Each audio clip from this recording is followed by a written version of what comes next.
আল্লাহ সুবহানাহু ওয়া তাআলা আপনাদেরকে কেমন রেখেছেন? আলহামদুলিল্লাহ আলহামদুলিল্লাহি ওয়াহদা ওয়াসসালাতু ওয়াসসালামু আলা মান লা নাবিয়্যা বা'দা আউযু বিল্লাহি মিনাশ শাইতানির রাজীম قد أفلح من زكاها وقد خاب من دساها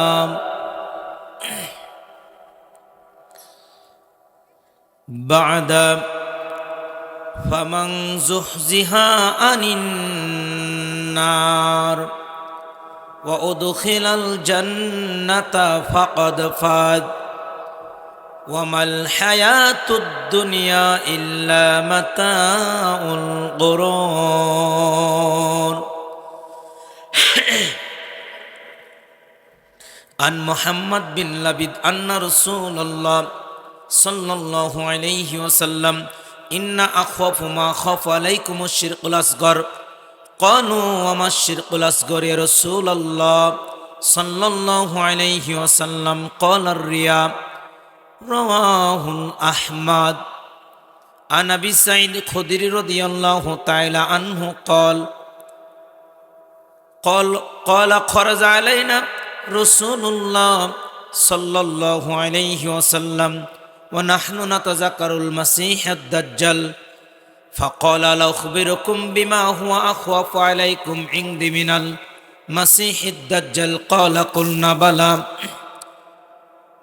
قال الشرك الخفي أن يكون رجل يصلي فيزين صلاته لما يرى من نجار رجل رواه ابن ماجه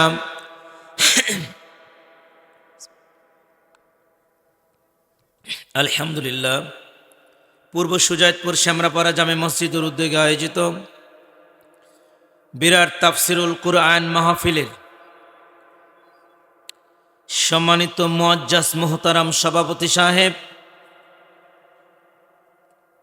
মঞ্চ উপস্থিত উলামায়ে কেরাম, আমার সম্মুখে পরিচিত অপরিচিত দিনদার ভাইয়েরা, পর্দার অন্তরাল অবলা সরলা মা ও বোন, প্রশংসা একমাত্র আল্লাহ পাকের, যে আল্লাহ সুবহানাহু ওয়া তাআলা 2022 সালের 12ই জানুয়ারির দিবাগত রাত এখানে আমাকে উপস্থিত হওয়ার সুযোগ দিয়েছিল, যেদিন আমার জন্মদাতা পিতা পৃথিবীর বুক থেকে চিরবিদায় নিয়ে চলে গেছিলেন। বাবার জানাজা দাফন শেষ করে দাফন করে এখানে এসেছিলাম। সেই দিন আমি এই মাহফিলের প্রধান আলোচক ছিলাম।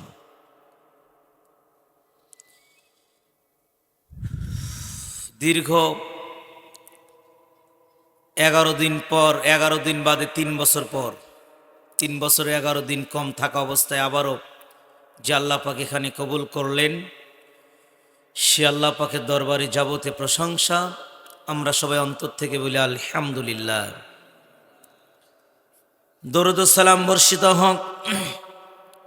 এটা সরে দেন, এটা একটু কাছে আসবে, তাহলে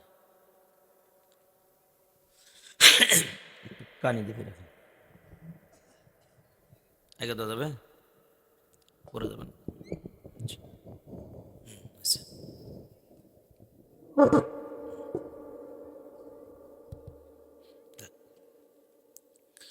দরুদ ও সালাম বর্ষিত হোক পৃথিবীর সর্বশ্রেষ্ঠ মহামানব, যে নবীর শুধু আমরা আবেগে ভালোবাসি, বিবেকে ভালোবাসা আমাদের নাই। কথাগুলো গুরুত্বপূর্ণ, মনোযোগ দিয়ে শুনবেন।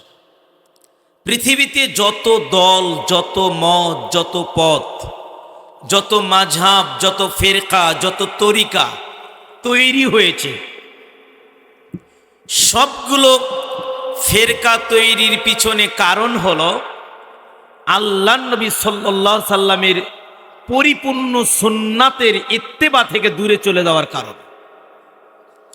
যদি পৃথিবীর সব মানুষ আল্লাহর নবীকে আল্লাহ যেভাবে মানতে বলেছে সেভাবে মানতেন, তাহলে পৃথিবীতে এত দলাদলি থাকতো না, এত ভাগাভাগি থাকতো না, এত মাঝহাব তৈরি হতো না, এত পীর সাহেব তৈরি হতো না।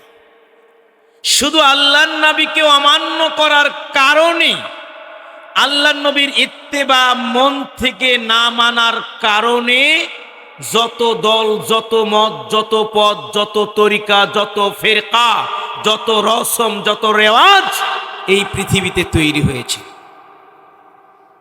কারণ একদল হাত ছেড়ে দিয়ে সালাত আদায় করে, একদল নাভির নিচে হাত দিয়ে সালাত আদায় করে, একদল পেটের উপর হাত দিয়ে সালাত আদায় করে, একদল বুকের উপর হাত দিয়ে সালাত আদায় করে। দেখিনি, শুনলাম একদল লোক পৃথিবীতে আছে যারা মাথার উপর হাত বেঁধে সালাত আদায় করে। এক এক দলের এক একটা মাযহাব তারা মানে। তারা যদি রাসূল সাল্লাল্লাহু আলাইহি ওয়াসাল্লামের হাদিসটা মানত, ওয়াইল বিন হুজর বলেন, আমি আল্লাহর নবীকে দেখেছি, আল্লাহ নবী সাল্লাল্লাহু আলাইহি ওয়াসাল্লাম ডান হাত বাম হাতের উপর রেখে বুকের উপর হাত রাখলেন। সুবহানাল্লাহ। তো নবীর হাদিসটা যদি তারা মানত, তাহলে সব মাযহাবের ফতোয়া একটাই হয়ে যেত, তাই না? সিলসিলাতুস সহিহার 1892 নম্বর হাদিস, আল্লাহ নবী সাল্লাল্লাহু আলাইহি ওয়াসাল্লাম বলেছেন, মান সাদ্দা ফুরজাতান ফিস সাফা রাফাল্লাহু বিহা দারাজাতান ওয়া বানালাহু বাইতান ফিল জান্নাহ।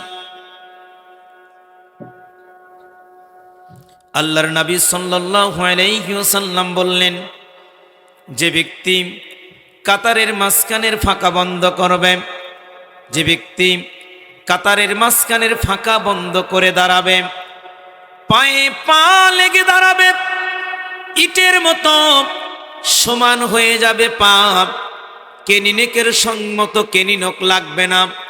আলোচনা বোঝার মতো বোঝার চেষ্টা করবেন। আব্দুল করিমের বাম পায়ের কানি আর আমার ডান পায়ের কানি লগ দিয়ে লাগিয়ে আমরা কাতার বন্ধ করার চেষ্টা করি। আল্লাহর নবী বলেছেন, কেনি লোকের কথা হাদিসে আসে নাই, হাদিসে আসছে টাকনুর সাথে টাকনু তোমরা লাগাবে, টাকনুর সঙ্গে টাকনু তোমরা লাগিয়ে সালাত আদায় করো। কি হবে? পায়ে পা লাগিয়ে, কাঁধে কাঁধ লাগিয়ে, হাঁটুর সঙ্গে হাঁটু লাগিয়ে সালাত আদায় করলে কি হবে? আল্লাহর নবী বললেন, রাফাউল্লাহু বিহা দারাজাতান, ওই ব্যক্তির মর্যাদা আল্লাহর কাছে বেড়ে যাবে। ওই ব্যক্তির মর্যাদা আল্লাহর কাছে কি হবে? বেড়ে যাবে। ওয়া বানালাহু বাইতান ফিল জান্নাহ। শুধু মহান নবীর নিকট মর্যাদা বেড়ে গিয়ে ক্ষান্ত নয়, আল্লাহ বললেন, শোনো রে, যে ব্যক্তি কাতারের ফাঁকা বন্ধ করে দাঁড়াবে প্রথম রাকাত থেকে শেষ রাকাত পর্যন্ত, এবার আপনি নিজবলাইল থেকে শুরু করে, এখান থেকে আপনি সুজাতপুর থেকে শুরু করে এইবার আচারের পাড়া হয়ে পাকুল্লা পর্যন্ত, পাকুল্লা হয়ে গাইবান্ধা পর্যন্ত যান। দেখেন তো কোন মসজিদে প্রথম রাকাতে টাকনুর সঙ্গে টাকনু লেগে দিয়েছে, শেষ রাকাতেও যখন ফাতিহা পড়েছিল, রুকু থেকে উঠেছিল, তখনও টাকনুর সঙ্গে টাকনু লাগা ছিল। যেই ব্যক্তি শেষ পর্যন্ত তার টাকনুর সঙ্গে অপরজনের টাকনু লেগে সালাত আদায় করবে, নবী বলে, শোনো, ওই ব্যক্তির জন্য আমার আল্লাহ জান্নাতে একটা ঘর নির্মাণ করে দিবে। সুবহানাল্লাহ বলবেন না? রাগ করে আছেন না কেমন? আমার গ্রামের অনেক লোক আমার ওপর খুব রাগা। আমি আপনাদের ক্ষতি করি না, আমি আপনাদের কল্যাণ করি। তার কারণ আপনাদের সাথে জমিন আমার কোনো গন্ডগোল নাই। আছে কি? আছে? কোনো মামলা মোকদ্দমা আছে? আছে কি? এই শ্যামরাপাড়া মসজিদের আজ থেকে 2 বছর আগে এক বছর একটা উদাহরণ দিয়েছিলাম। ওই বলাল বাজারে বসে আছেন আপনি, একটা লোক মোটর সাইকেলের স্ট্যান্ড ফালে গাড়ি স্টার্ট করছে। ওই লোকটাকে আপনি চিনেন না, ও আপনার বন্ধু না, ও আপনার ধর্মেরও না, ও হিন্দু ধর্মের হতে পারে, বৌদ্ধ হতে পারে, যে কেউ হোক না কেন, আপনি বলেন, ভাই স্ট্যান্ড তোলেন, স্ট্যান্ড উঠান, বলেন না আপনি এটা কেন? ওই ব্যক্তি স্ট্যান্ড ফেলে গাড়ি চালালে হয় অ্যাক্সিডেন্ট হবে, নয় পা ভেঙে যাবে। আর স্ট্যান্ড ফেলে মোটরসাইকেল চালালে যদি পা নামে দেয় কোনো সময়, পায়ের নখের উপর স্ট্যান্ডটা উঠে গিয়ে তার নখটা উঠে যাওয়ার সম্ভাবনা থাকে, এই অ্যাক্সিডেন্টটা বেশি হয়। তা আমি যে কোনো ধর্মেরই হোক না কেন, ওকে আমি বাঁচানোর জন্য বলি ভাই স্ট্যান্ডটা ওঠান, তাই না? ও কি জাহান্নামে চলে যাবে অ্যাক্সিডেন্ট করলে? না। একজন ব্যক্তিকে যখন আমি বিপদ থেকে বাঁচার জন্য যখন আমি বলি স্ট্যান্ডটা তোলেন, ওই ব্যক্তিকে যেমন আমার বলাটা হলো জরুরি, তার চেয়ে বেশি বলা জরুরি যেই পাপগুলো করে আমার গ্রামের লোকগুলো জাহান্নামে চলে যায়।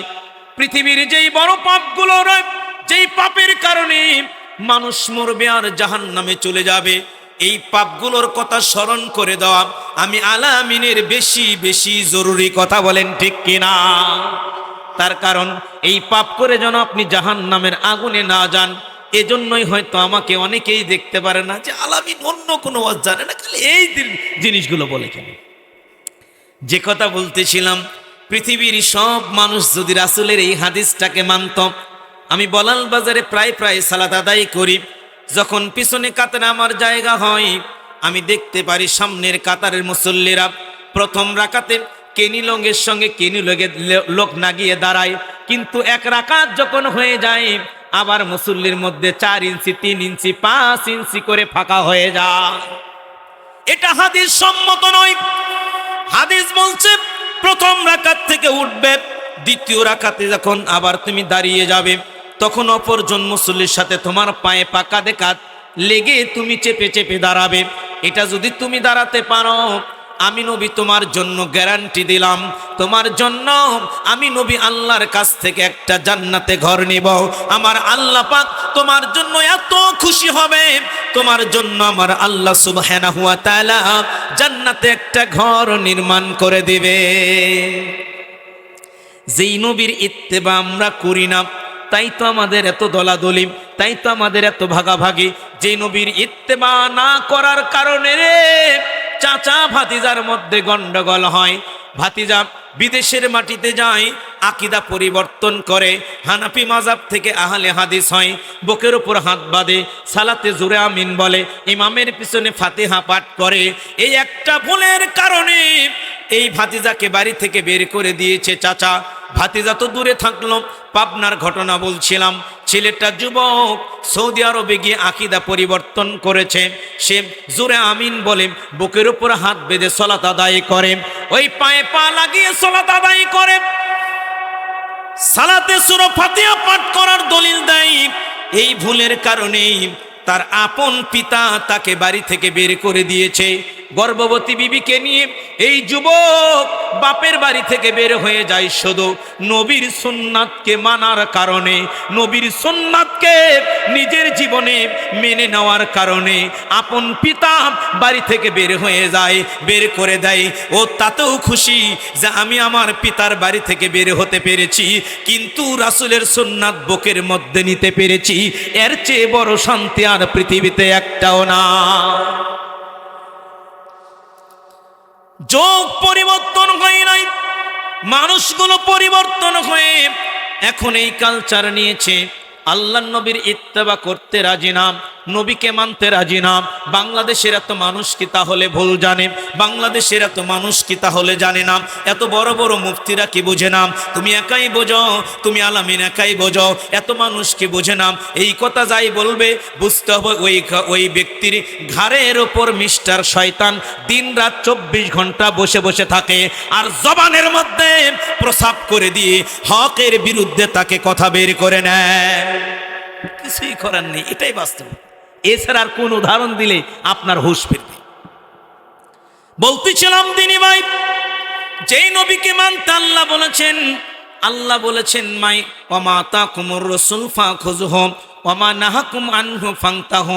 আমার নবীকে মানো, নবীর আদেশ তোমরা মানো, নবীর নিষেধ তোমরা বর্জন করো। আমার নবীকে আমার আল্লাহ আরো ভাবে এভাবে মানতে বলেছেন, মাইতুর রাসূল ফাকাত আল্লাহ, যারা আমার নবীকে মানবে তারা যেন আমি আল্লাহকে মেনে নিল।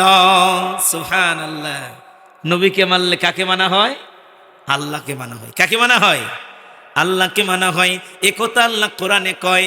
4 নম্বর সূরা সূরাতুন নিসা 80 নম্বর আয়াত।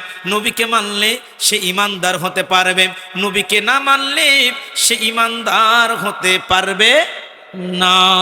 সূরা নিসা 4 নম্বর সূরা 65 নম্বর আয়াত আল্লাহ জানিয়ে দেয়, আউযু বিল্লাহি মিনাশ শাইতানির রাজীম, ফালা ওয়া রাব্বিক লা ইউমিনুনা হাত্তা ইউহাক্কিমুকা ফীমা শাজারা বাইনাহুম সুম্মা লা ইয়াজিদু ফী আনফুসিহিম হারাজাম মিম্মা কাদাইত ওয়া ইউসাল্লিমু তাসলিমা।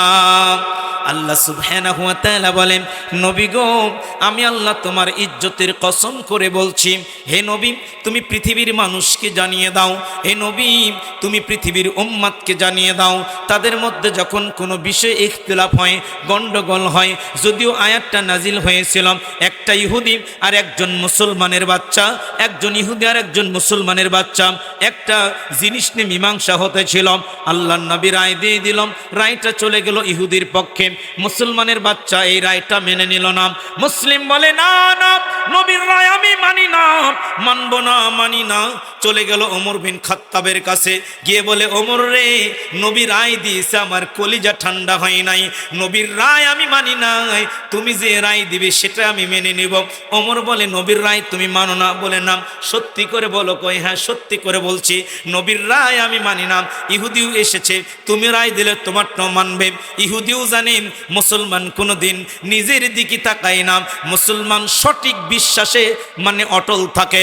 ইহুদি কয়, ওমর রে, তুমি যদি আবার রায় দিয়ে দাও আমি মেনে নিতে রাজি। মুসলমান কয়, নবীরটা মানব না, তোমারটা মানব। ওমর বলে, সত্য করে বলো? হ্যাঁ সত্য করে বলছি। তাই আমারটা মানব? হ্যাঁ।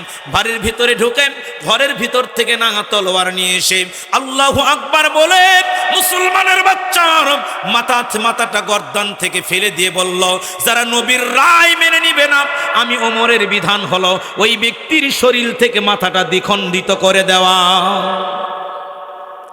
নবী কি ওমর এভাবে মানতেন?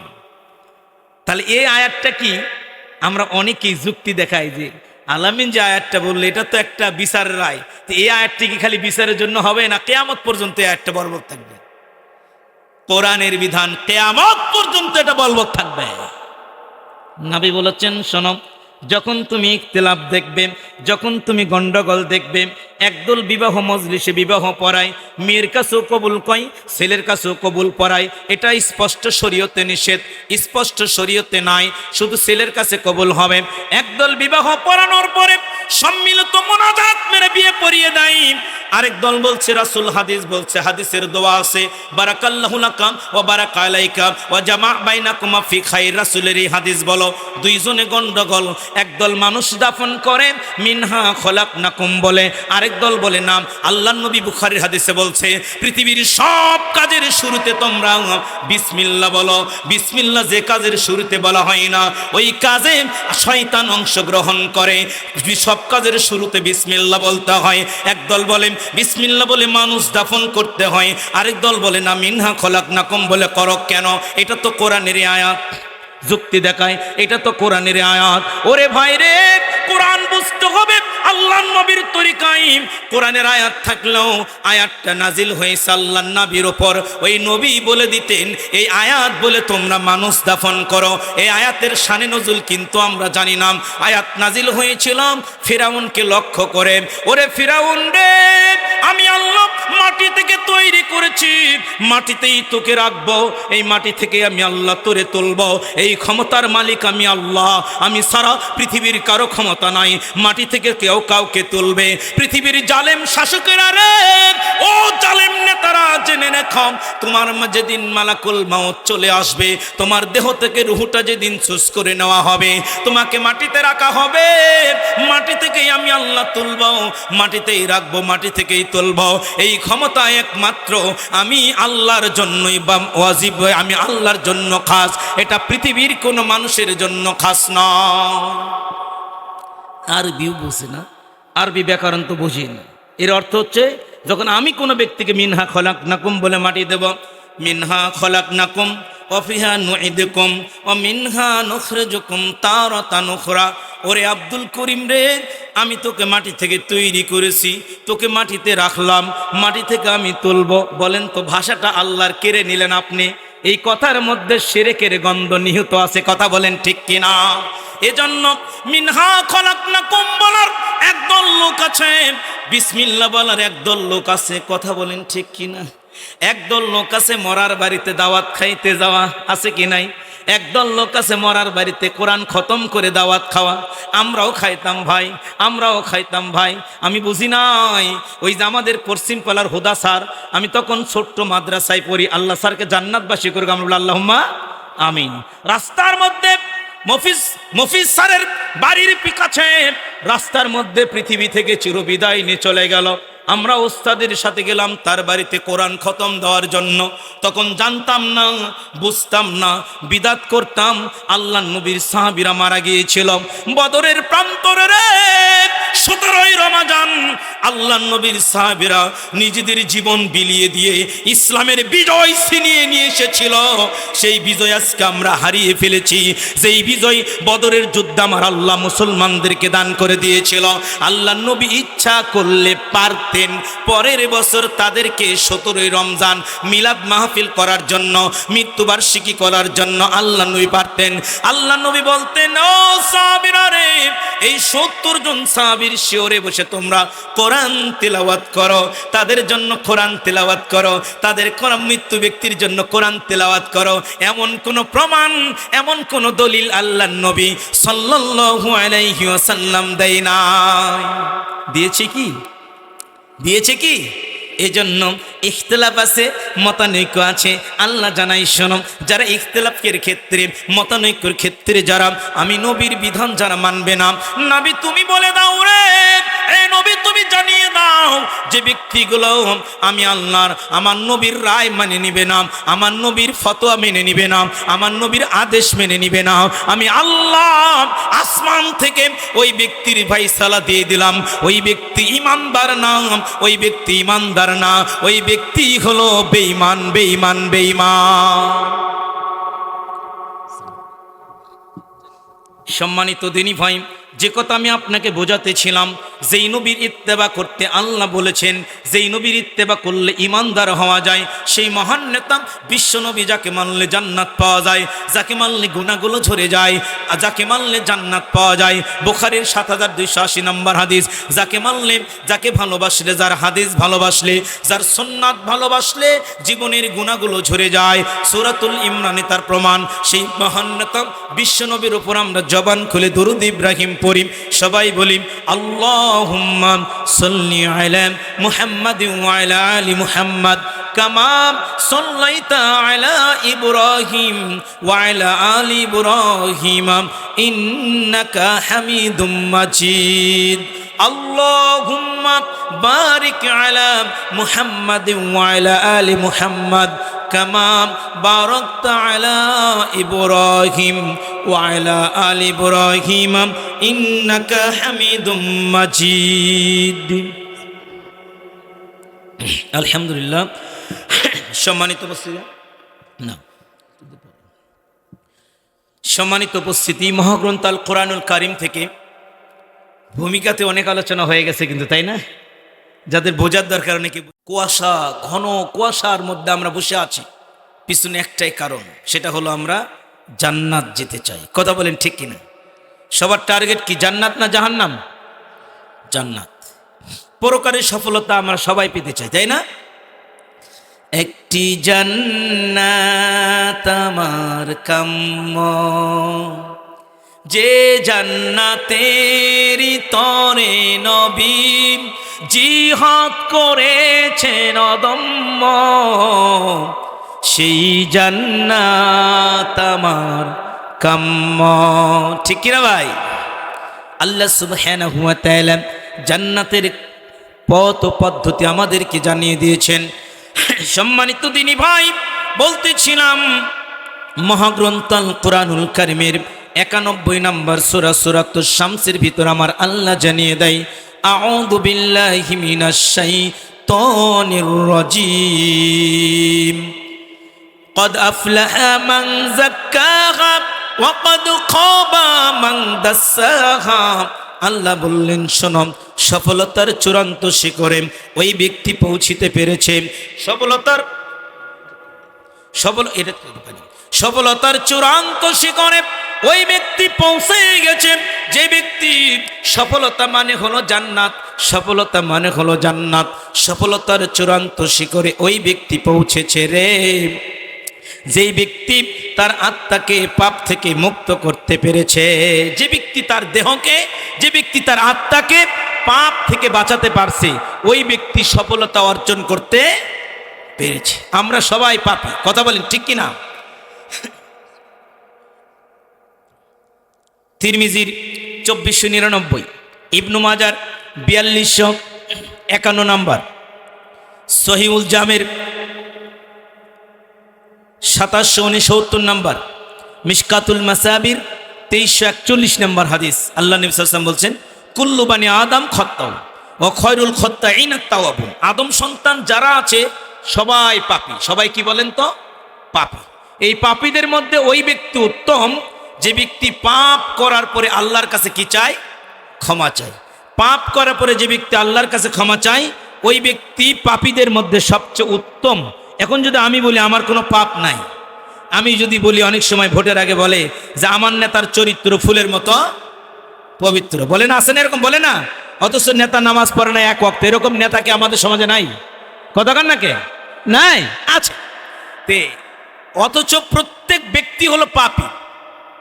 তে আল্লাহ নবী আল্লাহ সুবহানাহু ওয়া তাআলা বলছেন, যারা এই পাপটাকে নিজের অন্তর থেকে, নিজেকে থেকে মুক্ত করতে পেরেছে, ওই ব্যক্তি সফলতা অর্জন করতে পেরেছে। এখন এই পাপটা আমি কিভাবে, কি পাপ আপনার আমার মধ্যে আছে, এটা আপনার আমার ভিতরে অনুভূতিটুকু হয় না যে আপনি আমি এই পাপে পাপী।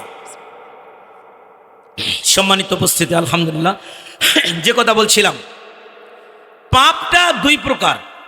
একটা হলো কাবিরা গুনাহ, অনেক বড় বড় পাপ, যেমন শিরিক করা, বিদাত করা, মানুষকে হত্যা করা, মিথ্যা কথা বলা, এরপরে সুদ খাওয়া, ঘুষ খাওয়া, মিথ্যা সাক্ষী দেওয়া, চুগলখুরি করা, এরপরে হলো কোনো সতী সাধ্বী নারী এবং পুরুষের বিরুদ্ধে অপবাদ দেওয়া, আত্মসাৎ করা, জনগণের সাথে মানে প্রতারণা করা, এগুলো হলো কবিরা গুনাহ। এগুলো তওবা ছাড়া আল্লাহ কখনো মাফ করে না। এরপরে আছে ছোট ছোট পাপ, সগীরা গুনাহ। চোখের মাধ্যমে হয়, হাতের মাধ্যমে হয়, পায়ের মাধ্যমে হয়, কানের মাধ্যমে হয়, মনের মাধ্যমে হয়, যেগুলো চোখে দেখা যায় না, এগুলো হলো ছোট ছোট পাপ। ছোট ছোট পাপ, বড় বড় পাপ। একটা ছোট পাপ, একটা বড় পাপ। দুইটা পাপ আবার দুইটা পদ্ধতিতে মানুষ করে থাকে। একটা পাপ আছে মানুষ নিজে করে, অন্য কেউ জানে না। যেই পাপটা যাই করে ওই ব্যক্তি শুধু জানে, অন্য কেউ জানে না। তার মধ্যে একটা হলো অহংকার করা, আত্ম অহংকার করা। তার মধ্যে একটা হলো হিংসা করা। তার মধ্যে একটা হলো রিয়া। তার মধ্যে একটা হলো রিয়া। এগুলো পাপ, মানুষ জানে না যে আপনি পাপী। আর কিছু কিছু পাপ আছে যেই পাপগুলো পৃথিবীর মানুষের সামনে মানুষ করে ফেলে। বলাল বাজার থেকে একটা লোক জুমার দিনে দাড়ি সেভ করে যখন বাড়িতে আসে, মানুষ জানেন নবীর সুন্নাতকে অবমাননা করে জুমার দিনে মসজিদে যায়। অনেক দাড়ি সেভ করা মানুষ জুমার দিনে মসজিদে যায়, কথা বলেন ঠিক কিনা? অনেক দাড়ি সাইজ করে মানুষ জুমার দিনে মসজিদে যায়, কথা বলেন ঠিক কিনা? মানুষ জানতে পারে দাড়ির সঙ্গে সে জুলুম করেছে, অত্যাচার করেছে, নির্যাতন করেছে। মুসলিমদের ভাই, বলাল বাজার থেকে একটা দাড়ি পাকা লোক যখন বিড়ি টানতে টানতে এই সুজাতপুর গ্রামে আসেন, তখন মানুষ জানি এই লোকটা বিড়িখোর, এই লোকটা পাপ করছে, হারাম খাবার খায়, বিড়িখোর। আকাশ জমিন যত মানুষের সামনে পাপ করে, তত মানুষ, তত আসমান জমিন তার বিপক্ষে কিয়ামতের দিন সাক্ষ্য দেবে।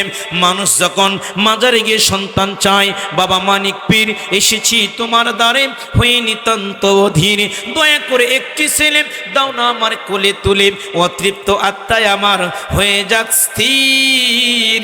বাবা মানিক পীর এসেছি তোমার দ্বারে, হয়ে নিতান্ত অধীর। অনেক মানুষ আছে মাজারে যায়, মহস্থান ঘরে যায়, সন্তানের মুখে ভাত দেওয়ার জন্য ভটভটি সিটিং করে নিয়ে মস্তান ঘরে যায়, মাজারে গিয়ে নিজের ঈমান এবং আমলটাকে বিক্রি করে দিয়ে আসে। এটা মানুষ জানতে পারে এই ব্যক্তি শিরক করলাম। মুসলিম দিনী ভাই, এটা হলো প্রকাশ্য পাপ। এই পাপগুলো হলো প্রকাশ্য পাপ। মানুষ যখন জন্মদিনের মিলাদ করে, মানুষ যখন নতুন ঘর উদ্বোধনের জন্য মিলাদ করে, মানুষ যখন চল্লিশা করে, মানুষ যখন কুলখানি করে, মানুষ যখন মৃত্যুর বাড়িতে কোরআন খতম দেয়, মানুষ যখন জুমার দিনে আল্লাহর নবীর শিখানো পদ্ধতিতে খুতবা না দিয়ে বিদাতি পদ্ধতিতে খুতবা দেয়, মানুষ যখন বিদাত কাজ করে, তখন মানুষ জানে সে বিদাত কাজ করলো। এগুলো হলো প্রকাশ্য পাপ। এই পাপগুলো মানুষ জানে, আসমান জমিন সাক্ষী থাকে। আরেকটা আছে হৃদয়ের পাপ। হৃদয়ের পাপ দিয়ে একটা কথা বলে, প্রকাশ্য দিয়ে একটি পাপ বলব, সবগুলো বলার সুযোগ হবে না। মুসলিম দিনী ভাই একটু বোঝার চেষ্টা করেন। আল্লাহর নবী সাল্লাল্লাহু আলাইহি ওয়াসাল্লাম মানে গোপনের পাপ সম্পর্ক বলতেন, প্রকাশ্য পাপ সম্পর্কে আল্লাহর নবী জানাতেন।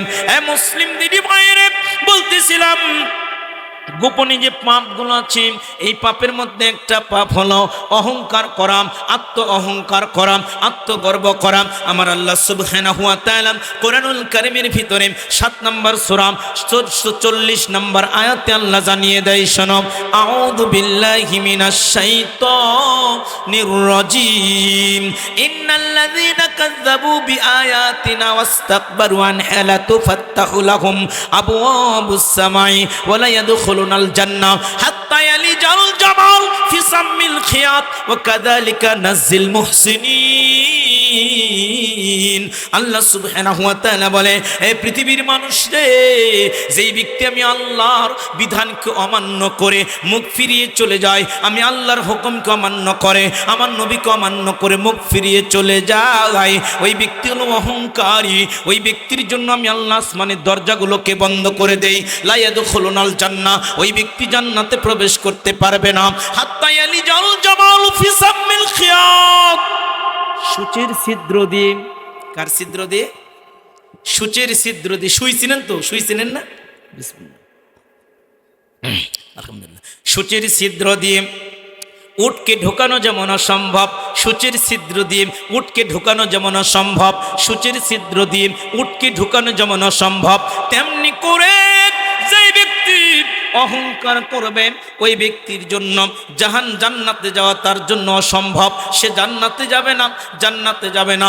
মুসলিমের হাদিস দিয়ে আমি এই আয়াতটাকে তায়াতের তাফসির করছি, বোঝার চেষ্টা করেন। মুসলিমের 91 নম্বর হাদিস, আন আব্দুল্লাহ বিন মাসউদ রাদিয়াল্লাহু তাআলা আনহু قال قال রাসূলুল্লাহ। কি বলতে হয়? আরো জোরে বলেন, কি বলতে হয়? ভুলে গেছেন আপনারা? মন খারাপ? চা খেতে মন চাচ্ছে নাকি? রাসূলুল্লাহ শুনলে কি বলতে হবে? সাল্লাল্লাহু আলাইহি ওয়াসাল্লাম। আপনি যদি রাসূলুল্লাহ শোনার পরে সাল্লাল্লাহু আলাইহি সাল্লাম না বলেন, তাহলে জিবরাইল আমিন আপনার জন্য বদদোয়া করেছে। বলেন নাউযুবিল্লাহ। আমি আপনাদের গ্রামের সন্তান, আমি নয়, আপনাদের প্রধান মেহমান আমার বন্ধুবর্গ ময়মনসিংহ বাড়ি, সে যদি আপনাদেরকে বদদোয়া দেয়, আপনাদেরকে বলে আল্লাহ আপনাদের উপর অভিশাপ দেখ, বর্ষণ করুক, আপনাদের খারাপ লাগবে না ভালো লাগবে? কথা বলেন, কথা বলেন। খারাপ লাগবে, তাই না? যে বক্তা আমাদেরকে গালি করে গেল, আমাদের সম্মানিত বড় ভাই যদি আপনাদেরকে বলে যে আপনাদের উপর আল্লাহ লানত বর্ষণ হোক, আপনাকে এই কাম পায়নি কাক অতিথি বানাচ্ছে, এসে আমাদেরকে গালি গালাজ করে চলে, খারাপ লাগবে তো? লাগবে না? লাগবে। বড় ভাইয়ের দোয়া, আমার বদদোয়া, প্রধান বক্তার বদদোয়া কবুল হতেও পারে, নাও হতে পারে। আল্লাহর নবী বলেন, শুনো, সহিহ তারগিব 907 নম্বর হাদিস, সহিহ ইবনে হিব্বানের 409। জিবরাইল এসে আল্লাহর নবীকে বলে, নবী গো, আপনার নাম শোনার পরে আপনার উম্মত যদি, আপনার নামটা যখন আপনার উম্মতের কর্ণকুহরে ঢুকে যাবে, যে মুসলিম, আপনার নামটা যখন আপনার কর্ণকুহরে ঢুকে যাবে, ইয়া রাসূলুল্লাহ, সে যদি সাল্লাল্লাহু আলাইহি ওয়াসাল্লাম না বলে, আমি জিবরাইল আমিন ওই ব্যক্তির জন্য আল্লাহর কাছে বদদোয়া কামনা করছি, আল্লাহ তার উপর, আল্লাহ তাকে ধ্বংস করুক, আল্লাহর গজব তার উপর পতিত হোক, তার উপর আল্লাহর লানত বর্ষণ হোক। আল্লাহর নবী কই, জিবরাইল রে, আমি আমিন বললাম, নবীও আমিন বললেন। তার মানে আল্লাহর নবী এবং জিবরাইল ওই ব্যক্তিকে বদদোয়া করে, যেই ব্যক্তি নবীর নাম শোনার পরে সাল্লাল্লাহু আলাইহি ওয়াসাল্লাম বলে না। আমার কথা কি বুঝতে পারছেন? রাস্তায় ঘাটে মাঠে, ব্যবসা বাণিজ্য আছেন, ঘরে আছেন, দোকানে আছেন, শুধু যখন টয়লেটে থাকবেন, প্রস্রাব পায়খানা থাকবেন, তখন বলবেন না। যখনই আপনি শুনবেন রাসূলুল্লাহ, সঙ্গে সঙ্গে বলতে হবে জবান খুলে সাল্লাল্লাহু আলাইহি ওয়াসাল্লাম। এবার যদি মুয়াজ্জিন আযান দেয় আশহাদু আন্না মুহাম্মাদার রাসূলুল্লাহ, তখন কি বলবেন? জি না, তখন আর সাল্লাল্লাহু আলাইহি সাল্লাম বলা যাবে না, তখন আশহাদু আন্না মুহাম্মাদার রাসূলুল্লাহ বলতে হবে। নবী কয় উম্মত শোনো, আযানের জবাব দাও হুবহু। মুয়াজ্জিন যাই বলে তাই আযানের জবাব দাও, মুয়াজ্জিন যাই বলে তাই আযানের জবাব দাও। মুয়াজ্জিন যখন ফজরের সালাতে বলবে আসসালাতু খায়রুম মিনান নাওম, তখন কি বলতে হয়? বলেন বলেন, মানে আসসালাতু খায়রুম মিনান নাওম, তখন কি বলতে হবে? বলেন। ইয়া সাদ্দাকতু ইয়া বাররাকতু, এটা অনেকেই জানে। আমরাও মাদ্রাসায় পড়লে উস্তাদজির এটা শিখাতো যে বাবা যখন মুয়াজ্জিন বলবে আসসালাতু খায়রুম মিনান নাওম, তখন বলবি ইয়া সাদ্দাকতা ইয়া বাররাকতা। এই কথা কোরআন এবং হাদিসে কোথাও নাই, এটা মিথ্যা কথা হাদিসের নামে ঢুকিয়ে দিয়েছে। তখন আপনাকে বলতে হবে আসসালাতু খায়রুম মিনান নাওম। শুধু যখন মুয়াজ্জিন বলবে হাইয়ালাস সালাত হাইয়ালাল ফালাহ, সালাতের দিকে আসো, কল্যাণের দিকে আসো, নবী কই তখন তুমি বলবে লা হাওলা ওয়ালা কুওয়াতা ইল্লা বিল্লাহ। মুয়াজ্জিন যখন বলবে হাইয়ালাস সালাত, তখন বলতে হবে লা হাওলা ওয়ালা কুওয়াতা ইল্লা বিল্লাহ। আমার কথা কি বুঝতে পারতেছেন? আচ্ছা, কেন আজানের সব হুবহু বললাম আর হাইয়ালাস সালাহ হাইয়ালাল ফালাহটা এর পরিবর্তে আমরা লা হাওলা ওয়ালা কুওয়াতা বললাম? এটা কি জানেন আপনারা? জানেন না? জানবেন কি? জানবেন? খুবই গুরুত্বপূর্ণ একটা অর্থ এখানে আছে। যেমন দেখেন, আজানটা আল্লাহ সম্পর্কে বলা হয়, তাই না? আল্লাহু আকবার, আল্লাহু আকবার।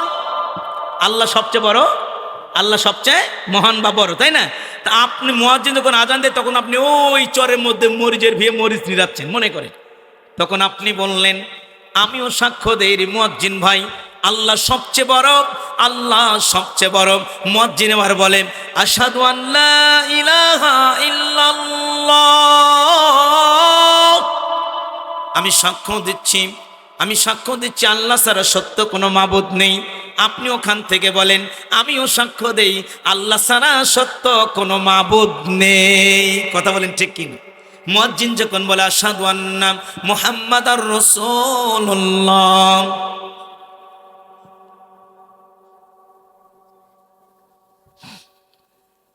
তাহলে মুয়াজ্জিন যখন বলে আশহাদু আন্না মুহাম্মাদার রাসূলুল্লাহ, তখন আপনাকে বলতে হবে মুয়াজ্জিন বলতেছে আমি সাক্ষ্য দিচ্ছি যে আল্লাহ ছাড়া সত্য কোনো মাবুদ নেই। এবার মুয়াজ্জিন বলতেছে হাইয়ালাস সালাহ, সালাতের দিকে আসো। আপনিও যদি এটা বলেন যে মরিচের ভি থেকে যে হাইয়ালাস সালাত, তখন মুয়াজ্জিন আপনাকে ডাকতেছে যে সালাতের জন্য মসজিদে আসো। আপনি যদি ওটাই বলেন তাহলে অর্থ হবে মুয়াজ্জিন তুমি মসজিদ বাদ দিয়ে আমার মরিচের ভিতে আসো। আমার কথা কি বুঝতে পারছেন? এই জন্য মুয়াজ্জিন যখন বলবে হাইয়ালাস সালাম হাইয়ালাল ফালাহ, সালাতের দিকে আসো, কল্যাণের দিকে আসো, তখন আপনার রেডি হতে হবে আমি সালাতের দিকে যাব, কল্যাণ আল্লাহ দিবে। সালাতের জন্য মরিচের ভি নয়, মসজিদে যেতে হয়, শয়তান যাতে আমার সালাতে যাওয়ার জন্য বাধা না করে, এজন্য নবী দোয়া শিক্ষা দিল। তখন তুমি বলো লা হাওলা ওয়ালা কুওয়াতা ইল্লা বিল্লাহ। ভালো লাগলো না শুনে?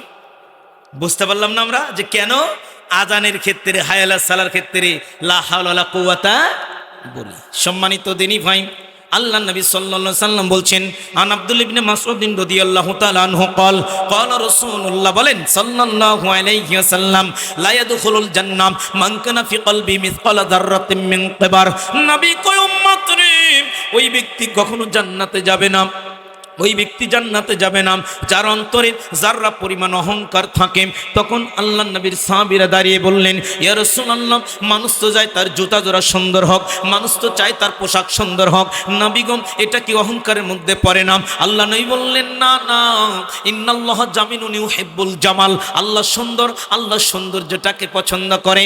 নবী কয়, উম্মত শুনো রে, আল কিবরু বাতারুল হক ওয়া গামতুন নাস, অহংকার হলো সত্যকে প্রত্যাখ্যান করা, অহংকার হলো সত্যকে প্রত্যাখ্যান করা, অহংকার হলো সত্যকে না মেনে নেওয়া। দাড়ি ছেড়ে দিতে হবে, আমি সাল্লাম না। দাড়ির মাথা সাটিং কাটিং এর ব্যাপারে আল্লাহর নবী থেকে হাদিস নেই। আব্দুল ইবনে ওমরের একটা ব্যক্তিগত আমার আমল, 24টা হাদিসে নবী বলেছেন, শোনো, কুসুস শরীফ আও ফুল্লিহাম, দাড়ি ছেড়ে দাও, গুখ খাটো করো। আমি রাখলাম না, আমি সেভ করলাম, আমি চামচাটা মারলাম। আল্লাহর নবী কই, এই ব্যক্তি অহংকার করল, যে ব্যক্তি হকটাকে প্রত্যাখ্যান করল। নবীর এই হাদিস বলছে আল কিবরু বাতারুল হক, যে ব্যক্তি হকটাকে প্রত্যাখ্যান করে ওই ব্যক্তি হলো অহংকার। পর্দা করতে হবে, আমি পর্দা করলাম না। ব্রিজ মানে টাকনুর উপর প্যান্ট তুলতে হবে ছেলেদের জন্য, আমি প্যান্ট তুললাম না, এটা হলো অহংকার। সত্যকে যে ব্যক্তি জানার পরেও মেনে নেই না, ওই ব্যক্তি হলো বড় অহংকারী। আল্লাহ নবী এরপরে বললেন, শোনো, অকমতুন নাস, মানুষকে তুচ্ছ ভাবা। আমার বাপের জায়গা মসজিদ, আমার মতে মসজিদ চলবে। অনেক মানুষ বলে, আমার এলাকায় না বললো, আমি মেহেরপুরে গেলাম, মসজিদের পাশাপাশি মসজিদ, তো বাঁশের ধারের মতো মসজিদ হচ্ছে কেন? তো বললাম ওখানে 2 তলা মসজিদ, ওটা বাদ দিয়ে এখানে কেন? ভাই হুজুর সর্বনাশ। বলে কি সর্বনাশ? এই মসজিদ যারা দান করেছে ওদের সন্তানেরা এখন বলে আমার বাপ দাদার জায়গায় মসজিদ, আমরা কোরআন হাদিস বুঝি না, যা বলবো তাই মতে মসজিদ চলবে। নাউজুবিল্লাহ বলবেন না? নাউজুবিল্লাহ বললেন না? চরপরা বাজার থেকে আসার পরে ওই আপনার ব্রিজের আগে 2টা মসজিদ পাশাপাশি, যারা আমরা দেখেছি অনেকেই, এর মধ্যেও দেখবেন এর মধ্যে আত্ম অহংকার রয়েছে। 2টা মসজিদ পাশাপাশি রাগ করে মসজিদ দিয়েছি, এভাবেই আমরা আত্ম অহংকার করি। নাই বলেছেন অহংকার হলো মানুষকে তুচ্ছ মনে করা। যেই ব্যক্তি অহংকার করবে ওই ব্যক্তির জন্য জান্নাত নয়, ওই ব্যক্তি জান্নাতে প্রবেশ করবে না। শরীয়তের সব বিধানগুলো পুঙ্খানুপুঙ্খরূপে মানার নাম হলো অহংকার মুক্ত জীবন। মুসলিমদেরই ভাই, যে কথা বলতেছিলাম আমি, প্রকাশ্য পাপের একটা পাপ শুধু ইঙ্গিত দিয়ে যায়, এরপর আমি কালেকশনের দিকে চলে যাব। আল্লাহ নবী সাল্লাল্লাহু আলাইহি সাল্লাম বলছেন, নাচাইর 2563 নাম্বার, মুসনাদ আহমদ 5372 নাম্বার, হাদিসটি মিশকাতুল মাসাবির 3655 নাম্বার। আব্দুল্লাহ ইবনে ওমর রাদিয়াল্লাহু তাআলা আনহুমা আন্না রাসূলুল্লাহ সাল্লাল্লাহু আলাইহি ওয়াসাল্লাম সালাসাতুন ক্বাদ হারাম আলাইহিমুল জান্নাহ মুদমিনুল খামর ওয়াল আক্কু ওয়াদ দাইস আল্লাযী ইউকিররু ফি আহলিহিল খাবাস। নবী কয়, উম্মত রে শোনো, আল্লাহর নবী বলছেন, শোনো আমার উম্মত, 3 ব্যক্তির জন্য জান্নাত হারাম, 3 ব্যক্তির জন্য জান্নাত হারাম। এরা কোনোদিন জান্নাত পাবে না, এরা কোনোদিন জান্নাত পাবে না, এদের জন্য জান্নাত হারাম। 1 নম্বরে নবী বলছেন মুদমিনুল খামর, যে ব্যক্তি নিয়মিত নিষেধাজ্ঞ দ্রব্য পান করবে। 2 নম্বরে ওয়াল আক্কু, পিতামাতার অবাধ্য সন্তান, পিতামাতার অবাধ্য সন্তানের জন্য জান্নাত হারাম। 3 নম্বরে নবী বলেছেন, শোনো, অদ্দাইস আল্লাযী ইউকিররু ফি আহলিহিল খাবাস, যেই পুরুষ বাড়িতে বেপরদার সৃষ্টি করে দেয়। দায়ুস, যেই পুরুষের সামনে বিবি বেপরদায় থাকে, যে পুরুষের সামনে ছোট বোন বেপরদায় থাকে, যেই পুরুষ বাড়িতে পর্দার ব্যবস্থা করে না, ওই পুরুষের জন্য জান্নাত হারাম, ওই পুরুষের জন্য জান্নাত হারাম। ইবনে মুসনাদ আহমদ 6180 নম্বর হাদিস, সালাসাতুন লা ইয়াদখুলুনাল জান্নাহ, 3 ব্যক্তি জান্নাতে যাবে না। তার 2 নম্বর ব্যক্তি হল মুদমিনুল খামর, যে ব্যক্তি নিয়মিত নিষেধাজ্ঞ দ্রব্য পান করবে। ইবনে মাজাহ 3376 নম্বর হাদিস, আল্লাহ নবী বলছেন, লা ইয়াদখুলুনাল জান্নাহ মুদমিনুল খামর, নিয়মিত নিষেধাজ্ঞ দ্রব্য পানকারী ব্যক্তি জান্নাতে যাবে না। কেন নিয়মিত নিষেধাজ্ঞ দ্রব্য পানকারী জান্নাতে যাবে না? কেন জান্নাত হারাম তাদের জন্য? বুখারী 2475 নম্বর, বুখারী 5578 নম্বর হাদিস। আন আবি হুরায়রা রাদিয়াল্লাহু তাআলা আনহু قال قال রাসূলুল্লাহ সাল্লাল্লাহু আলাইহি ওয়াসাল্লাম ওয়ালা ইয়াশরাবুল খামরা ইয়াশরাবুহা ওয়া হুয়া মুমিন। নবী কয়, উম্মত রে, যে ব্যক্তি নিষেধাজ্ঞ দ্রব্য পান করে রে, ও তখন ইমানদার থাকে না, বেঈমান হয়ে যায়, বেঈমান হয়ে যায়। নিষেধাজ্ঞ দ্রব্য যারা পান করে সীমানদার থাকে না, বেঈমান হয়ে যায়। এরপরে হাদিস যেটা বলছিলাম 2453 নম্বর, মুসনাদ আহমদ সহিহুল জামের 6549 নম্বর, সিলসিলাতুস সহিহ 677 নম্বর, মিশকাতুল মাসাবির 3657 নম্বর। আন আব্দুল্লাহ ইবনে আব্বাস রাদিয়াল্লাহু তাআলা আনহু قال قال রাসূলুল্লাহ সাল্লাল্লাহু আলাইহি ওয়াসাল্লাম মুদমিনুল খামরি কাবাদি ওয়াসান। নবী কয়, উম্মত শোনো রে, নিয়মিত নিষেধাজ্ঞ দ্রব্য পান করতে করতে করতেই যাই মারা যায়, কিয়ামতের দিন সে হিন্দুদের কাতারে দাঁড়িয়ে যাবে, মূর্তি পূজকের কাতারে দাঁড়িয়ে যাবে। ইবনে মাজাহ 3375 নম্বর হাদিস। আন আবি হুরায়রা রাদিয়াল্লাহু তাআলা আনহু قال قال رسول الله صلى الله عليه وسلم মুদমিনুল খামরি কাবাদ ওয়াসান, নবী কয় নিয়মিত নিষিদ্ধ দ্রব্য পানকারী আর মূর্তি পূজকের মধ্যে কোনো পার্থক্য নেই। আল্লাহ নবী সাল্লাল্লাহু আলাইহি ওয়াসাল্লাম 1862 নম্বর হাদিস সুনান তিরমিজির নবী বলেন, যে ব্যক্তি একবার নিষিদ্ধ দ্রব্য পান করবে 40 দিন তার সালাত কবুল হবে না। যদি সে তওবা করে সালাত কবুল হবে, আবার নিষিদ্ধ দ্রব্য পান করলো, আবার সে তার 40 দিন সালাত কবুল হবে না, আবার তওবা করবে, তার তওবা কবুল হয়। নবী হাদিসের মধ্যে বললেন, শোনো, যে ব্যক্তি পরপর 3 বার তওবা করার পরে 4বার নিষিদ্ধ দ্রব্য পান করবে রে, ওই ব্যক্তির জন্য তওবার দরজা বন্ধ হয়ে যাবে, মারা যাবে, জাহান্নামে চলে যাবে। রদাকাতুল খাবাল নামক খাবার খাইতে দেওয়া হবে। জাহান্নামীদের শরীর থেকে রক্ত পুঁজগুলো গলে গলে খসে খসে পড়বে, এই রক্ত পুঁজগুলো তাদেরকে খাইতে দেওয়া হবে। এটা হলো এদের ভিআইপি খাবার। এই 2টা হাদিস বলে আলোচনা শেষ করে দিব। সিলসিলাতুস সহিহার 2695 নম্বর হাদিস। আল্লাহ নবী বলছেন, শোনো, একবার নিষিদ্ধ দ্রব্য পান করলে 40 দিন সালাত কবুল হয় না। এরপর নবী বলছেন, শোনো, যে ব্যক্তি নিষিদ্ধ দ্রব্য পান করলো 40 দিন সালাত কবুল হয় না, তার মানে নিষিদ্ধ দ্রব্য একবার পান করলে পেটের মধ্যে, ওদের মধ্যে 40 দিন পর্যন্ত দুর্গন্ধ থাকে। নবী কয়, উম্মত শোনো, ফাইম্মাতা ওয়াহিয়া ফি বাতনি মাতা মাইতাতাং জাহিলিয়া। হাদিস তো সহিহ বলছিলাম, 1865 নম্বর হাদিস সুনান তিরমিজির। আপনি কোন দিকে যাবেন? সিলসিলাতুস সিয়ার 2695 হাদিসের সনদ সহিহ। নবী কয়, উম্মত, যে ব্যক্তি মারা যায় তার ওদরে নিষিদ্ধ দ্রব্যের গন্ধ থেকে যায়, ওই ব্যক্তি জাহিলিয়াতের উপর মৃত্যুবরণ করবে। নাউজুবিল্লাহ বলবেন না? নিষিদ্ধ দ্রব্য কি জিনিস? 14,701 নম্বর হাদিস মুসনাদ আহমদ, মা আসকার কাসিরুহু ফাকলিলু হারাম। যে জিনিস একসাথে বেশি করে খেলে জ্ঞানের বিকৃতি ঘটায়, তার অল্পই হারাম, অল্পই মদ। সম্মানিত দিনী ভাই, আর প্রমাণ ছিল এটা। এই হাদিসকে কেন্দ্র করে বিড়ি যে তামাক দিয়ে বানায়, এই জন্য বিড়ি, সিগারেট, জর্দা, পাতা, গোল, ইয়াবা, ফেন্সিডিল, হিরোইন, গাঁজা, মদ, চুয়ানি সবগুলো নিষিদ্ধ দ্রব্যের মধ্যে গণ্য পড়ে যায়। এই জন্য 1 বোতল মদ খাওয়া যেমন অপরাধ, 1 চিমটি জর্দা খাওয়া তেমনই অপরাধ। এই জন্য আপনাকে নিষিদ্ধ দ্রব্য থেকে বাদ দিয়ে আপনাকে রাসূল সাল্লাল্লাহু আলাইহি ওয়াসাল্লামের পদ্ধতিতে হালাল খাবারকে ইবাদত করতে হবে। নিষিদ্ধ দ্রব্য খাবেন, সালাত আদায় করবেন, হজ করবেন, যাকাত দিবেন, দান করবেন, একটাও আল্লাহর দরবারে কবুল হবে না। মসজিদের প্রোগ্রাম, আল্লাহ আপনাকে আমাকে এই পয়েন্টটা এতটুকুই বোঝার তৌফিক দান করুক। আমরা বলি আল্লাহুম্মা আমিন। যদিও সময় খুব সংকীর্ণ, এরপরে আমরা আল্লাহ সুবহানাহু ওয়া তাআলা আমাদের এক ব্যাপারে মসজিদের যেহেতু প্রোগ্রাম, দেখেন একটা আয়াত আমি বলি, এখন মনোযোগ দিয়ে শুনেন। সূরা বাকারা 245 নম্বর আয়াত। আল্লাহ সুবহানাহু ওয়া তাআলা বলছেন, আউযু বিল্লাহি মিনাশ শাইতানির রাজীম, মান যাল্লাযী ইয়াকরিদুল্লাহা করদান হাসানা ফায়ুদাইফাহু লাহু আদআফান কাসীরা।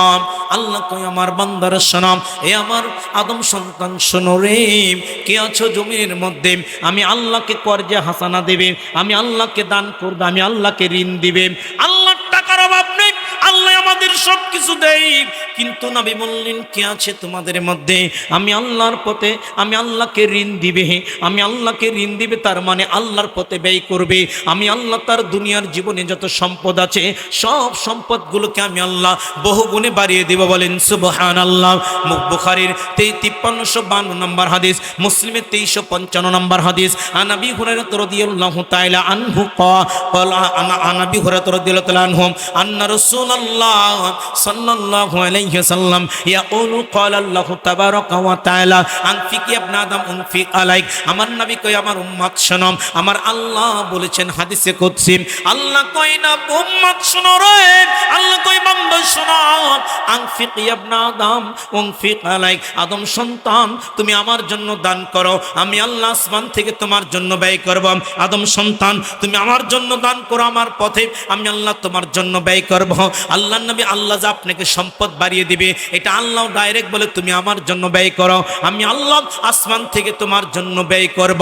এরপরে বুখারীর 1442 নম্বর হাদিস, আল্লাহ নবী বলছেন, প্রত্যেক দিন সকালবেলা 2 জন ফেরেশতা পৃথিবীর জমিনে আগমন করে, একজন আল্লাহর কাছে ফরিয়াদ করে, আল্লাহ আল্লাহুম্মা আতি মুনফিকান খলাফা, মাবুদ আল্লাহ যারা দান করে, যারা টাকা পয়সা দেয়, যারা মসজিদ মাদ্রাসায় দান করে, আল্লাহ মাবুদ গো তুমি তাদের সম্পদ বাড়িয়ে দাও, তুমি তাদের বালা মুসিবত থেকে হেফাজত করো। আল্লাহ নি বললেন আরেকজন ফেরেশতা আল্লাহর কাছে অভিশাপ করে, এ মাবুদ আল্লাহ, যে ব্যক্তি দান করে না তুমি তার সন্তানকে ধ্বংস করে দাও, তুমি তার গরু বছর আহাল পরিবারে ধ্বংস করে দাও, তুমি তাকে ক্ষতিগ্রস্ত করে দাও। যে তোমার পথে ব্যয় করে না, দান করে না। এই দুইটা হাদিস, একটা আয়াত থেকে আমরা বুঝলাম যে ব্যক্তি দান করে আমার আল্লাহ তাদের উপর থেকে তাদেরকে আল্লাহ দান করে তাদের সম্পদ বাড়িয়ে দেয়। যে ব্যক্তি দান করে না ওই ব্যক্তিকে আমার আল্লাহ বিপদ দিয়ে ভরপুর করে রাখে, বালা মুসিবত দিয়ে তাকে ঢেকে রাখে। মুসলিম দিনই ফাইম 3 নম্বর আল্লাহ নবী সাল্লাল্লাহু আলাইহি সাল্লাম বলেছেন, শোনো, সাদাকাতুস সিররু তুতফি কদাবার রব্বি। যে ব্যক্তি দান করে রে, যেই ব্যক্তি ব্যয় করে দান করে, ওই ব্যক্তির উপর থেকে আমার আল্লাহ তার রাগটাকে উঠিয়ে নেয়। আল্লাহ কোনো বান্দার উপর থেকে যদি রাগটাকে নিভিয়ে নেয়, ওই ব্যক্তির আর কোনো কষ্ট থাকবে না, ওই ব্যক্তির দুনিয়ার বালা মুসিবত আসবে না। যেই ব্যক্তির উপর আমার আল্লাহ রাগটাকে উঠিয়ে নিবে, আল্লাহ নি বলছেন যাই দান করে তার উপর থেকে আল্লাহ তার বালা মুসিবতকে উঠিয়ে নেয়। মুসলিম দিনী ভাই, যে কথা বলতেছিলাম, আল্লাহ নবী সাল্লাল্লাহু আলাইহি ওয়াসাল্লাম বললেন, শোনো আমার উম্মাহ, আমি নবী বলে দিলাম, ইন্না সাদাকাতা লা তুতফিল খাতিয়াতা কামা ইউতফিউল মাউন নার। পানি পানি পানি যেভাবে আগুনকে নিভে ঠান্ডা করে দেয়, আগুনকে নিভে ঠান্ডা করে দেয় পানি, তোমার জীবনের সাদাকা, তোমার জীবনের দান, তোমার জীবনের যত গুনাহ আছে সমস্ত গুনাহগুলোকে ধুয়ে মুছে সাফ করে দেয়। বলেন সুবহানাল্লাহ। যে ব্যক্তি দান করে ওই ব্যক্তির জীবনের সব গুনাহগুলোকে আমার আল্লাহ যত সগীরা গুনাহ আছে সব গুনাহকে আল্লাহ ক্ষমা করে দেয়, মাফ করে দেয়। এরপর নবী বলেন, শোনো, কঠিন থেকে কঠিন রোগ তোমার হয়েছে, নবী কই দাও মারদাকুম বিসসাদাকা। তোমরা দান করে আল্লাহর কাছে রোগ থেকে পানা চাও। কঠিন কঠিন রোগ থেকে আল্লাহ আপনাকে আমাকে পানা দেবে। কঠিন কঠিন রোগ থেকে আল্লাহ আপনাকে আমাকে সাফাই কামিলা আজেলা বারাকা দান করবে। যেই ব্যক্তি দান করে, আমার বগুড়াতে একদিনই ভাই ছিল, এখনো আছে, ডাক্তার বলেছে যতদিন বেঁচে থাকবে ততদিন আর মেরুদণ্ডর হাড় সোজা করে দাঁড়াতে পারবে না, হাতটা ক্ষয় হয়ে গেছে, হুইল চেয়ারে করে সে ঘুরে বেড়াবে। কিন্তু এমন অবস্থায় রাজশাহী চলে গেল মারকাজে, গিয়ে ইতিমখানায় মোটা অঙ্কের একটা অ্যামাউন্ট দান করলো, ওষুধ তার কাজ করতে শুরু করলো। আলহামদুলিল্লাহ 1 বছরের মধ্যে সে দিব্যি সুস্থ হয়ে গেল, এখন আর হাড়ের কোনো তার প্রবলেম নাই। আলহামদুলিল্লাহ, এটা হলো সাদাকার ফজিলত, এটা হলো দানের ফজিলত। জনৈক মহিলার অচল কিডনি সচল হয়ে গিয়েছিল দান করার কারণে। এই জন্য আপনি দান করে কঠিন কঠিন রোগ থেকে আল্লাহর কাছে পানা চাইতে পারেন। এরপরে হাদিস যেটা বলবো, তবারানী হাদিস, আল্লাহ নবী সাল্লাল্লাহু আলাইহি ওয়াসাল্লাম বলেছেন, শোনো, উকবা বিন আমির রাদিয়াল্লাহু তাআলা আনহু বলেন, আল্লাহ নবী বলেছেন, ইন্না সাদাকাতা লা তুতফি আন আহলি হাররাল কবর। নবী কই উম্মত রে, নিশ্চয় দান সাদাকা কবর আযাবকে ঠিকে দেয়, কবর আযাবকে ঠিকে দেয় দান সাদাকা, কবর আযাবকে ঠিকে দেয় দান সাদাকা। বুখারী 1380 নম্বর হাদিস, ফাথুল বারীর হাদিস। আল্লাহ নবী সাল্লাল্লাহু আলাইহি সাল্লাম কাছে এক যুবক এসে হাউমাউ করে কেঁদে কেঁদে বললেন, নবী নবী ও নবী, আমার তো মা নাই, আমি ব্যবসার কাজে বাড়ির বাহিরে গিয়েছিলাম, এসে দিকে আমার মা, জনম দুঃখিন মা, পৃথিবীর বুক থেকে বিদায় নিয়ে গেছে। নবী গো, আমি যদি মায়ের শিওরে থাকতাম, আমি মার শিওরে মৃত্যুর আগে আমি তার জন্য সাদাকা করতাম, আমি তার জন্য দান করতাম। নবী, আমার মা নাই, আমি এখন মায়ের জন্য কি করব? আল্লাহ নবী কই, শোনো রে আমার বান্দা, এ আমার আল্লাহর বান্দা, শোনো, তুমি তোমার মায়ের জন্য সাদাকা করো, এই সাদাকা তোমার মায়ের কবর আযাবকে ঠেকিয়ে দিবে। এমন হাদিসের ভাষা পাওয়া যায়, মুহাদ্দিস মানে এমন হাদিস রয়েছে যে বলা হয়েছে, দান যখন কোনো মৃত্যু ব্যক্তির জন্য করা হয়, ওই দানের কারণে সঙ্গে সঙ্গে আমার আল্লাহ তার কবর আযাবকে ঠেকিয়ে দেয়। বলেন সুবহানাল্লাহ। এরপর নাই বললেন, শোনো, ওয়া ইন্নাম ইয়াস্তাজিল্লুল মুমিনু ইয়াওমাল কিয়ামা ফি জিল্লিল্লাহ সাদাকাতিহি। নবী কই উম্মত রে, যে জিনিসটা তুমি দান করবে, ব্যয় করবে, এই জিনিসটা কাল কঠিন কিয়ামতের ময়দানে তোমার মাথার উপর ছায়া হয়ে থাকবে যতক্ষণ না তোমার বিচার শেষ হয়। এই হাদিসটা আবু মারসাদ নামের একজন সাহাবী শুনছে, শোনার পর থেকে তিনি জীবনে যতদিন বেঁচে ছিল ততদিন তিনি সাদাকা করেছে, দান করেছে, অর্ধেক হলেও প্রত্যেক দিন তিনি দান করতেন। এই জন্য নবী করিম সাল্লাল্লাহু আলাইহি সাল্লাম বলেছেন, শোনো, ইত্তাকুন নার ওয়ালাউ বিশিক্কি তামারু, এ আমার উম্মতেরা তোমরা জাহান্নামের আগুনকে ভয় করো। একটা খেজুরের আটিও যদি হয় রে, সেটা তুমি দান করে সদকা করে তোমরা এই রোগ থেকে আল্লাহর কাছে পানা চাও। মৃত্যু ব্যক্তি লক্ষ্য করে আমরা যাই মারা গেছি, তার জন্য আর কি করতে পারি? আল্লাহ নবী সাল্লাল্লাহু আলাইহি ওয়াসাল্লাম বলছেন, মানুষ যখন মারা যায় তার আমলের দরজা বন্ধ হয়ে যায়।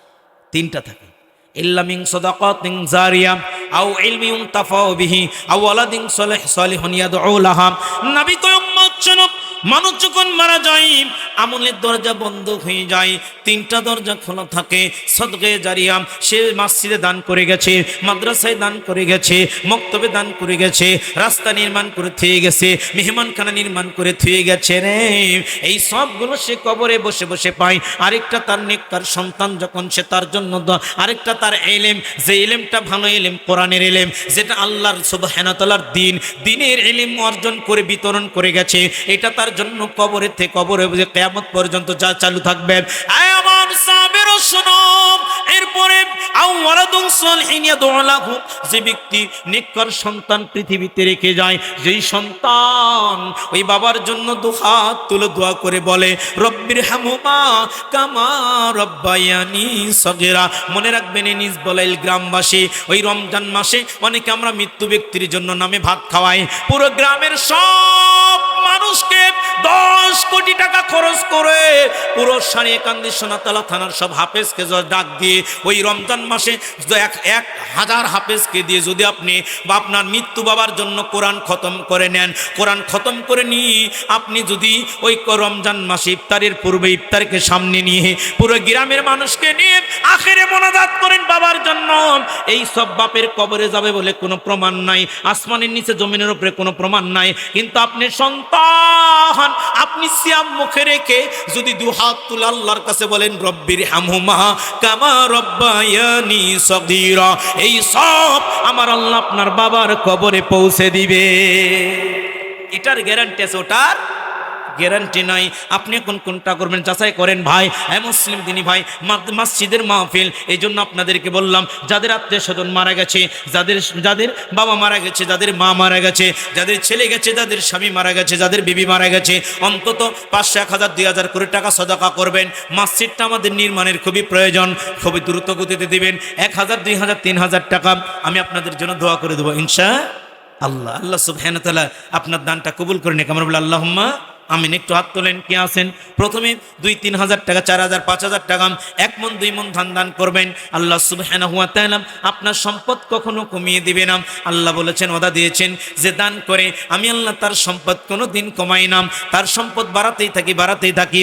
কে আচরে আল্লাহর ঘর মসজিদের জন্য, আল্লাহর নবী বলেছেন মান বানাল্লাহু মাসজিদান লিল্লাহি তাআলা বানাল্লাহু বাইতান ফিল জান্নাহ। আল্লাহ বলেছেন শোনো, যে ব্যক্তি মসজিদের জন্য দান করে আল্লাহ সুবহানাহু ওয়া তাআলা ওই ব্যক্তির জন্য জান্নাত একটা মসজিদ নির্মাণ করে দেয়।